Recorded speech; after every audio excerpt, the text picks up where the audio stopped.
আসসালামু আলাইকুম। লেবু বাগানে আসছি। এটা হলো আমাদের লেবু বাগান। লক্ষ্য করে দেখেন, বিশাল বাগান একটা লেবু। এই লেবুটা 12 মাসি লেবু হয়। এই লেবু বাগান এটা আমাদের নতুন বাগান, যার কারণে অনেক ফাঁকা জায়গা আছে। এই যে দেখেন, মাঝখানে প্রচুর একটা গ্যাপ আছে, কিন্তু এই গ্যাপে আমরা যে কাজটা করেছি সেখানে কিন্তু আমরা কালাই বুনেছি, যেহেতু আমাদের গরুর ফার্ম আছে। এই যে এখন দেখেন, এই যে কালাইয়ের ঘাসগুলো আমরা এগুলো বুনছি, জায়গাটা ফেলা রাখে লাভ নেই। আলহামদুলিল্লাহ, এলে আমরা এখন কেটে নিয়ে যাবো আমাদের গরু খাওয়ানোর জন্য। এগুলো ঘাস আমাদের, মানে এটা হলো ইয়া কালাই, যেটাকে বলা হয় আমরা খেসারি কালাই বলি। এটা এই খেসারি কালাইগুলো আমরা আপনার হচ্ছে যে গরু খাওয়ানোর জন্য এটা বোনা ছিল এই বাগানে। হ্যাঁ, এটাই আমরা এখন কাটতেছি। এটা আমাদের গরু খাওয়ানোর জন্য এটা আমরা কাটতেছি। এটা কাটে এটা নিয়ে যাবো। আনাহিতাও আসছে আমার সাথে। হ্যাঁ, তোর বাবার কৃষি দেখতে আসছে। আসলে কৃষি মানে তো খুব কষ্টের কাজ। হ্যাঁ, এই যে একটু কাটলাম, এখানে হয়ে গেল। আর একটু কাটলে আমার হয়ে যাবে। বাড়িতে যেহেতু আমাদের গাভী আছে, আপনাদেরকে আগের ভিডিওতে আমরা দেখাইছি আমাদের যে গাভী আছে, এই গাভী আমাদের দুধ দেয়। আর দুধ খাওয়াতে গেলে আপনাকে কাঁচা ঘাসের প্রয়োজন আছে। আমরা ঘাসের পাশাপাশি এই কালাই এখানে আমরা বুনছি, যেহেতু জমি ফেলে রাখা লাভ নেই, এখানে তো আর ওই বড় ঘাসগুলো করা সম্ভব না। এই জন্য আমরা এই ঘাস বুনছি এখানে। এই কৃষি কাজ করে এটাই আমাদের লাভ। বাবাই দিকে আসো তুমি।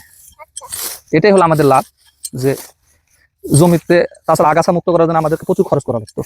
এখন দেখেন আমাদের এই যে ঘাস হয়ে গেল, আর 2-4-5 মিনিট যদি কাটি অনেকগুলো ঘাস হয়ে যাবে। আর এই ঘাস আমরা গরুর জন্য খুব উপকারী এটা। হ্যাঁ, এই যে আরো আছে এদিকে, গাছের চারপাশে দেন ঘাস, আর আমরা পরিষ্কারও হয়ে যাবে লেবু গাছের গোড়াগুলো। হ্যাঁ, এবং আমাদের ঘাসও হয়ে যাচ্ছে। এটাই হলো কৃষিতে হলো লাভ। এবং এই ঘাসগুলো আমাদের গরু খাচ্ছে, গরু খাবার দুধ দেবে, সেই দুধ থেকে আপনাদেরকে আবার ঘি দিচ্ছি আমরা। এই হলো আমাদের কৃষি কর্মযোগ্য। আলহামদুলিল্লাহ, দেখেন এই যে লেবু গাছ, প্রচুর ফুল ফল আসছে। হ্যাঁ, এই বুদ্ধি করে যদি কাজ না করা হয় তাহলে কৃষিতে আসলে লাভবান হওয়া সম্ভব না।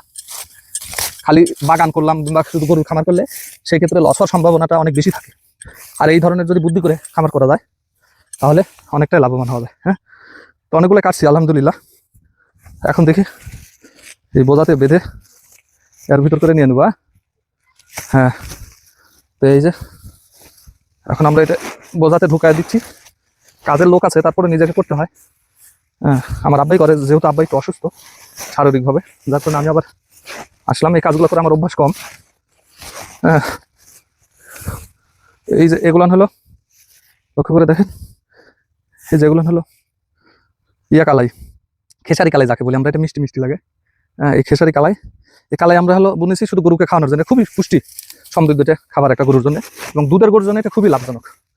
যার কারণে আমরা প্রতিনিয়ত আমাদের জমিতে আমরা এগুলো নিয়ে বুনিয়ার সাথে ঘাস খাওয়া চলে যাচ্ছে। এই যে ঘাস বস্তা সহ নিয়ে নিচ্ছি। বাবা তুমি কোথায় গেছিলে? হ্যাঁ, এই যে ঘাস আমাদের কাটা হয়ে গেছে তো বাবা। হ্যাঁ, কেন? এই যে ঘাস কাটা হয়েছে, আর কিছু কাটলে আমাদের এক বস্তা হয়ে যাবে। তারপরে আমরা রওনা দিব। তারপরে এই হলো আমাদের ঘাস কাটা। আর এই যে লেবু বাগান দেখেন, লক্ষ্য করে, সুন্দর লেবু বাগান আমাদের। লেবু খুব ভালো হয়েছে। তো লেবু বাগানগুলো দেখাও। আলহামদুলিল্লাহ। এই যে এই ডালে এত লেবু ধরেছে যে গাছ ভেঙে যাওয়ার পরিক্রমা আর কি। হ্যাঁ, হ্যাঁ বাবা, কি লেবু খাবে? তুমি লেবু ধরো তো, দেখো কাটা আছে কিন্তু। হ্যাঁ, দেখো দেখো, তুমি লেবু দেখো, কিন্তু লেবু কাটা কাটা ফুটবে কিন্তু। ঠিক আছে, সাবধানে। হ্যাঁ, আর এই যে এই পাশে আর একটু ঘাস বেশি আছে, এখান থেকে কেটে নি ঘাসগুলো। এই যে এখান থেকে ঘাসগুলো কেটে নি। এই জায়গায় দেখো, লক্ষ্য করে, লেবু গাছগুলো একেবারে ঢেকে গেছে। এই যে লেবু গাছ ঢেকে গেছে, এখানে ঘাসও প্রচুর। এবং লক্ষ্য করেন এই যে কি সুন্দর ফল আসছে এখানে। এই ফলই হলো গরুর জন্য খুব উপকারী এবং ভিটামিন। একবারে জুম করে কাছে থেকে একটু দেখাও। এই যে কালাই দেখেন, এগুলো হলো ছাগল গরুর জন্য খুব উপকারী। এটা আমরা এখানে বুনেছি। এই যে আমাদের কাটাকাটির একটু কাজ শেষ করে নিই, তারপর ইনশাল্লাহ আমরা গরু খামারে আপনাদেরকে আবার দেখাবো যে আমরা গরু কীভাবে খাবারটা দিচ্ছি। হ্যাঁ, তো আজকের মতন এ পর্যন্তই আপনাদের সাথে, ইনশাল্লাহ। আর কি লেবু ছিঁড়ছ বাবা? তাই লেবু কি খাবে? বাসায় নিয়ে যায়?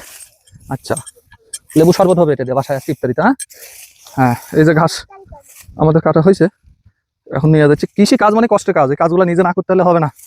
সবসময় তো আপনার লোকবল পাওয়া যায় না, যার কারণে সমস্যাও হয়ে যায়। এই যে আমরা ঢুকা দিচ্ছি বস্তায় করে নিয়ে মোটরসাইকেলের পিছনে বেঁধে নেবো। হ্যাঁ, যাই হোক, আমাদের কাটাকাটি মোটামুটি শেষ। তো আপনাদেরকে আমরা আবার নিয়ে যাওয়ার সময় একটু ভিডিও নিয়ে দেখাবো না, ইনশাল্লাহ। ঠিক আছে, আসসালামু আলাইকুম। আমাদের ঘাস কাটাকাটি শেষ আলহামদুলিল্লাহ। এই যে বাঁধা হয়ে গেছে, এখন ইনশাল্লাহ রওনা দিয়ে দেবো। দিয়ে এখন গরুর খামারের জন্য ঘাস নিলাম। বাবারে, ভারী নাই বেশি যদিও।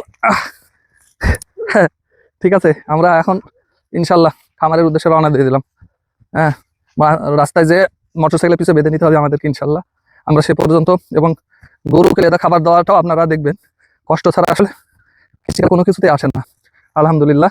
হ্যাঁ, তো আপনারা যারাই খামার করতে চান অবশ্যই আপনাদেরকে ঘাস নিজস্ব থাকতে হবে, সবুজ ঘাসের কোনো বিকল্প নাই। এবং আমরা যেহেতু বাগান করি, বাগানের ভিতরেই আমাদের এই কালাইগুলো বুনে থাকি, বিভিন্ন ধরনের কালাই ছিটানো ক্ষেত। হ্যাঁ, তারপরে আমরা ইনশাল্লাহ রওনা দিয়ে দেবো। এই যে আমাদের মোটরসাইকেল আছে এখানে, ইনশাল্লাহ মোটরসাইকেল পিছনে আমরা এটা বেঁধে নিব। হ্যাঁ, মোটরসাইকেল পিছনে বেঁধে নিয়ে চলে যাবো, যদিও আমাদের ভ্যান আছে, কাজের লোক নাই আজকে। তো ঠিক আছে, ইনশাল্লাহ আপনাদের কাছে আজকে এখান থেকে এই পর্যন্ত বিদায় নিচ্ছি। গাড়িতে আমাদের বাধার কাজ শেষ, এখন আমরা রওনা দিয়ে দেবো। হ্যাঁ, তো সবার দোয়া শুভকামনা। আসসালামু আলাইকুম।